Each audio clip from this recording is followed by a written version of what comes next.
First tonight, check your premiums. I'm Quentin Shores with MTN News. Health insurance plans have the potential to skyrocket if the government shutdown continues. I'll have more on that coming up. Plus, little ones in need. I'm Brianna Juno with MTN News, and coming up, I'll break down baby formula and how families and parents are being affected during the government shutdown. And later, a stream of trouble. I'm Jonathan Ambarian in the Helena Valley. Dozens of homes, just like the one you see behind me, have found themselves in a legal limbo over water rights. I'll let you know what led to this point and what it could take to resolve the issue. From Montana's news leader, this is the MTN 530 News. Thank you for trusting KRTV for your 530 News. I'm Hallie Schwannard in for Tim McGonigal. First this evening. At the core of the dispute between lawmakers during the government shutdown, the future of credits for Affordable Care Act. It's created a lot of uncertainty for those who use the marketplace for benefits. MTN's Quentin Shores spoke with experts to find out what it all means. Bill after bill after bill. Oof. I thought health insurance was confusing enough. Factor in the government shutdown, and a lot of Americans are left unsure what's going to happen with their health insurance plans. My father started in the insurance industry in 1959. He founded Byrne Insurance with a partner in 1996. So our family has been providing health insurance and answering complicated health insurance questions for 55 years. Fourth-generation Montanan and president of Byrne Insurance, David Byrne, sat down with me to simplify some of the complex topics that surround insurance amidst the government shutdown. To start off, we have to understand the idea of risk pooling in insurance. If there's a city of 200,000 people and one of them's going to have a heart attack, and you know somebody's going to have a heart attack, and you don't know who.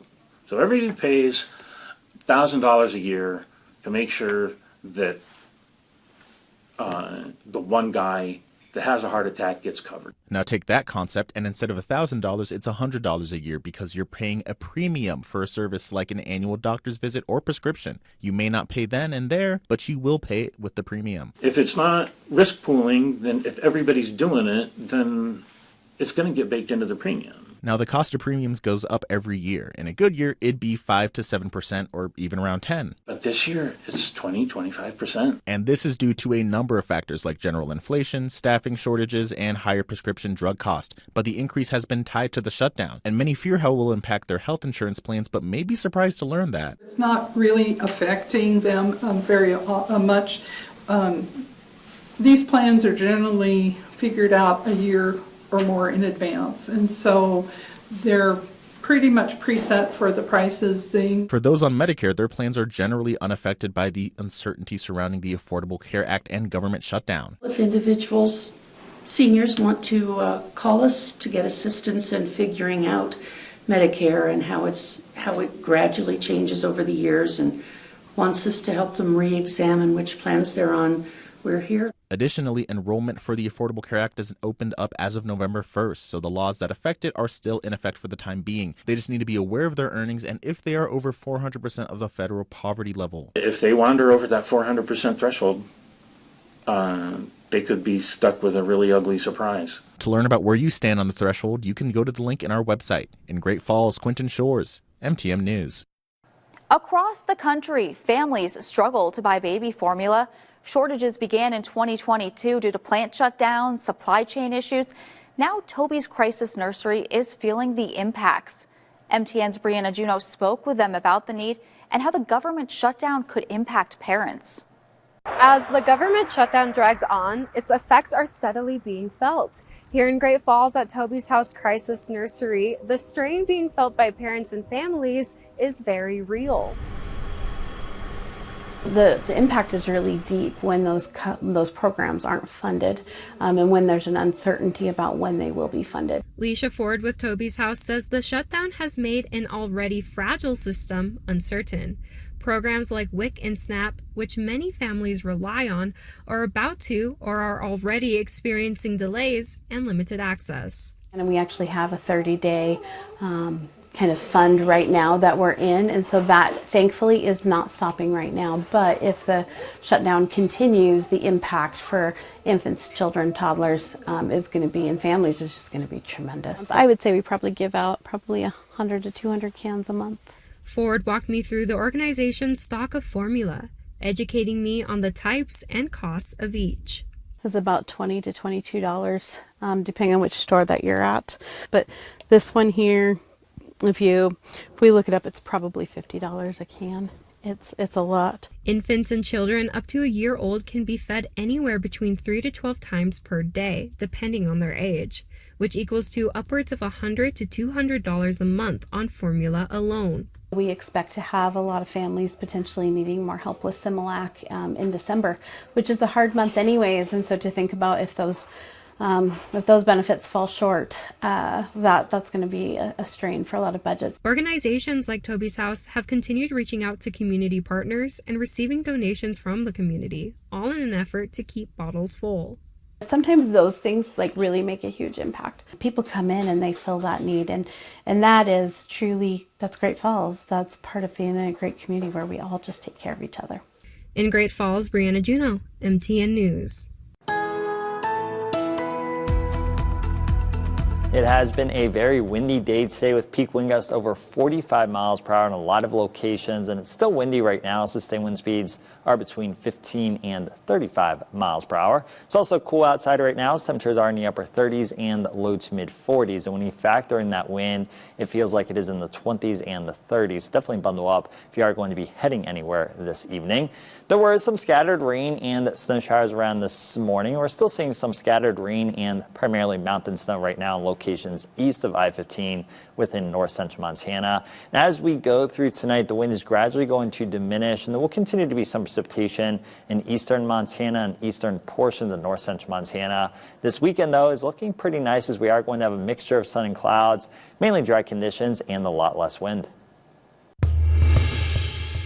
After 2 full days of witnesses taking the stand and reviewing evidence, the jury is deliberating in the coroner's inquest in the death of Danielle Moore that happened back in March. The job of the 9-person jury is to rule the cause of the incident and if the death was in criminal nature or not. It's also important to note at least 5 of the jurors must agree for a verdict to be reached. In addition to body camera footage over the 2-day inquest, the jury also reviewed maps of the incident, courthouse security camera footage, as well as pictures and social media posts made by Danielle just hours before the incident. Jurors also heard from 10 witnesses, which included multiple courthouse staff and 4 officers who shot Moore. MTN's Madeline Heath will have the latest from the court in our news at 10. Across Montana, homeowners are finding themselves in legal limbo as the state changes the way it regulates water rights for certain developments. MTN senior political reporter Jonathan Ambarian breaks down the situation and talks with one of the affected families.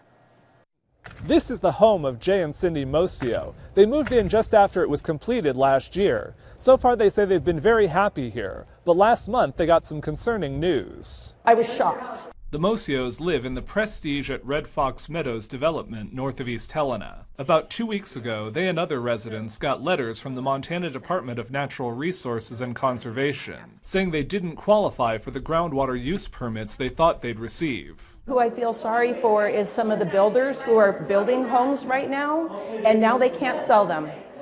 People who maybe want to sell their homes, and now they can't sell them. Or if, God forbid, something happens to my husband and myself, we've left our home to someone, and then they can't sell it. It's not right. On Wednesday, the Mosios and other frustrated homeowners attended a meeting where DNRC tried to explain the issue and offer options. I'm terribly sorry that we're actually have to be here in this room today. Prestige was supposed to use the state's exempt well process to secure water. That allows relatively small projects to move forward without going through a full water right permitting process. But a 2024 court ruling ordered DNRC to change how it handles exempt wells. The environmental group Upper Missouri Waterkeeper sued over a planned subdivision near Canyon Ferry Lake on behalf of neighbors worried the new wells would threaten their existing water rights. A judge ruled the state has to treat developments drawing from the same source as a single appropriation of water. DNRC says that means Prestige now has to share an allotment with the rest of Red Fox Meadows, and there's not enough left over for these newer homes. I feel for the people who have purchased properties under the developer's understanding that exceptions would be available. John Tubbs chairs the Waterkeeper Board and was previously head of DNRC. He says the state has directed too much development through the exempt well process. We have to do better. The courts tell us we have to do better. The agency needs to step up and don't blame the litigation. Start finding solutions. DNRC says about 12 subdivisions in the state are in this situation because they started development before the Waterkeeper decision but hadn't yet gotten their water approved. The department told homeowners their options included finding someone with existing water rights to offset their use and possibly asking the legislature to grandfather in an exception for these developments. I think that collectively we have to find a solution here. It's necessary. It's not just necessary for your community, it's necessary for the communities across the state, and we're there with you on how to do that. Cindy Mosio said after Wednesday's meeting she wasn't satisfied with the answers she's heard so far, but she's remaining hopeful. I'm still happy with my home. I have every faith that this is going to get fixed. In Helena, Jonathan Amberian, MTN News. An event music lovers have been waiting for. The 22nd annual Harvest Howl kicks off in just a matter of minutes. It features a casual, fun night filled with dinner, silent auction, and yes, live music. The Great Falls Rotary Club sponsors this event each year, with all proceeds going towards the improvement, maintenance, and operation of Camp Rotary. Sometimes it's the only camping experience a kid might have the whole summer. And so I just think of how much nature Montana has to offer, and this might introduce them to that nature, and then they'll be forever loving it. The camp is located on Belt Creek near Monarch. Renovations in the last few years include a new bathhouse, a new lodge, and a covered outdoor pavilion. There are also 4 brand new cabins and others being replaced as resources become available. Tickets will be on sale all night at the door if you want to swing by and check it out. Dinner is at 6 to 8 with live music starting at 7. Thousands of flights delayed or canceled. Coming up, we'll take a closer look at how airlines are taking a different approach to help customers. Stay with us. From Montana's news leader, you're watching the MTN 530 News. The FAA plans to cut airline capacity at 40 major airports by 10% due to air traffic controller shortages during this government shutdown. Transportation Secretary Sean Duffy announced the cuts will affect busy hubs, including Atlanta, Dallas, New York City, and Los Angeles starting today. Air traffic controllers have been working without pay for 37 days. The capacity reductions will phase in over the coming week to cope with staffing shortages. And all of this is causing a bit of uncertainty. Travelers left not knowing whether their flights may be delayed or canceled. Scripps News Group's Maura Barrett looks at the mixed responses from airlines and what they're offering passengers. Flight anxiety is reaching new levels. It's very frustrating. We'll have to adapt as everybody else will have to. With flights at 40 major airports on the chopping block as an emergency order by the FAA mandated reductions due to the government shutdown. It is not a science, it is an art that we're trying to deploy to keep people safe in the airspace. Delta, United, and American Airlines have waived fees for travelers who want to cancel or change their upcoming flights, a move that allows for some flexibility, according to aviation expert Chris Dane. Even for folks like in basic economy where they're non-refundable, they're allowing them to be refunded during this period. So the airlines are acting responsibly. The CEO of budget airline Frontier warning passengers should buy a backup ticket if headed to a wedding, funeral, or other must-attend event. The FAA ordered flight reductions start at 4%, impacting hundreds of flights.